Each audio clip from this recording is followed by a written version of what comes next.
sometimes it's not so much about self-discovery as it is self-creation. I don't think that we'll ever truly figure it out or know exactly who we are, and I think that there's always going to be new questions to ask about ourselves, new experiences of doubt, new insecurities, and also more feelings of being lost. I think giving ourselves the permission to accept that we are constantly evolving, and it's not that we are abandoning parts of ourselves, it's just simply that we are outgrowing the parts that no longer serve us, that no longer align with the narrative that we want. That is going to be the narrative that is going to push us and allow us to make sense of our change and our growth, and also allow us to have the most authentic experience.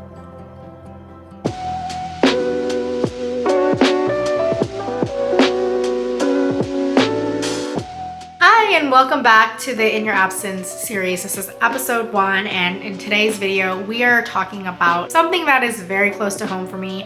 It is this idea and this experience of feeling lost. I think everyone has gone through that experience, and it's one that I hold very deep to me because a lot of people that I care about are currently struggling with that because of where they are in their lives. And I want this video to be a warm hug to anyone who might be hard on themselves in these moments. And I'm hoping that you are able to be kinder and remind yourself that being lost is not necessarily a bad thing, and it is a very human experience that comes along with your growth. And feeling lost is something that we are going to experience time and time again. So if we're able to reframe that in a way that's going to be positive and uplifting for us, then that is going to allow us to be the best version of ourselves. I think this feeling of being lost is something that we feel time and time again. I kind of experienced it for the first time during the pandemic. That was like when the world was extremely hectic on the outside, and that gave me a lot of time to look inward and find out that I didn't know a lot of things about myself, and that in and of itself was hectic. And then I was in this whole period of trying to figure out who I was, and I spent that whole year, I remember, trying to find my way, quote unquote, back to myself, like this version of me that I knew. I just graduated college, so it was the college version of me. I was trying to return to her. And then it took me some time to really realize that I was no longer that version of myself, and instead I was moving towards who I was becoming. And that was going to be much more important. So when I stopped feeling as if I needed to stick to a version of myself that I knew intimately and identified with, I realized that I was naturally kind of allowing myself to come into the person I was becoming. And that experience is very, very liberating, and it also allows us to explore and give ourselves that freedom to do so. One of the reasons why it's so easy for anyone to feel lost, especially in this day and age, is because we are constantly overloaded with information about other people's lives. At any given moment, we're able to have visibility into what people are doing and what their life looks like and what they decide to curate as their highlight reel. And that can put us into a spiral of comparing ourselves to our peers. And not only that, but we compare ourselves to the version of ourselves that we've created. So you're like, at this point in my life, I wanted to be here. And if I'm not there, then I'm failing, or I'm not doing the right things, or I'm not exactly where I need to be, or I'm behind. All these feelings are amplified when we are given so much input into other people's lives. So in order for us to relieve ourselves from that stress, sometimes we need to genuinely unplug from these sources. So whether that's deleting your social media for a little bit, or being intentional about creating a space where you only focus on yourself and ignore what others are doing, that is going to be much more beneficial to your mental health and your mental space. I totally get it. It's so easy to value ourselves based on others and how they're being valued. But I think the challenge will become finding value intrinsically from yourself. So at any given point, no matter what you're doing, no matter what output you're producing, you need to value yourself at that same level consistently. So even when you're down in the dumps, I'm still valuable.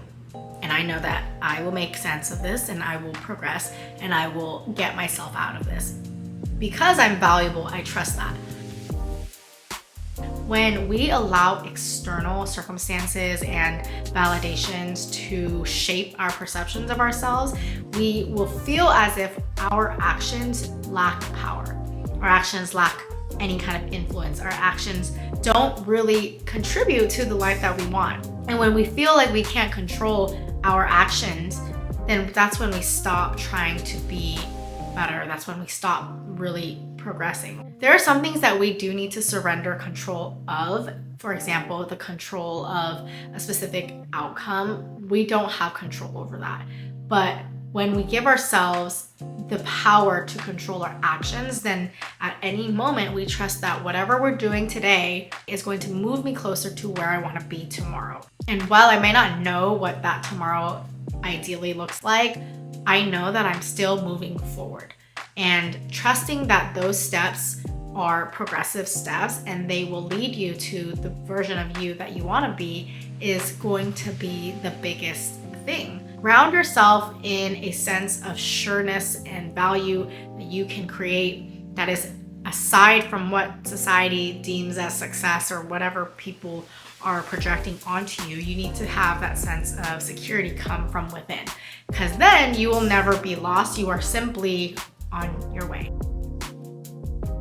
Even if you don't know what that end destination is, you are always moving forward. Take comfort in knowing that, because that eliminates this hyper focus that we have on this one specific destination, right? We're like, okay, at this point in my life, I want to be here.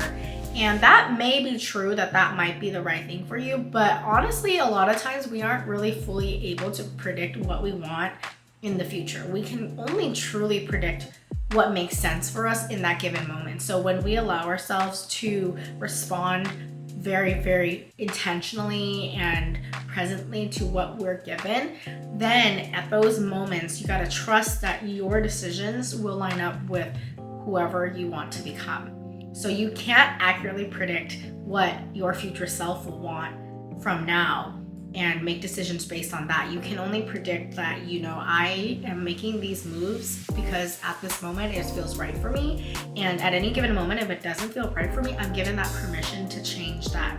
And I'm given that permission because, one, I trust that whatever I do, I will end up being okay.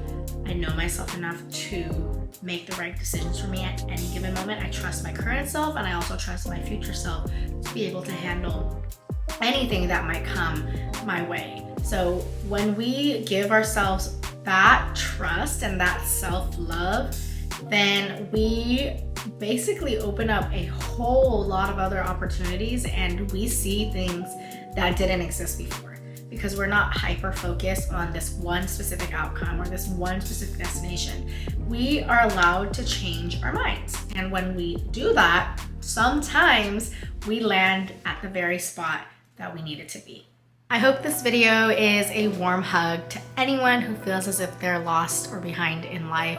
You are not lost, you are simply on your way.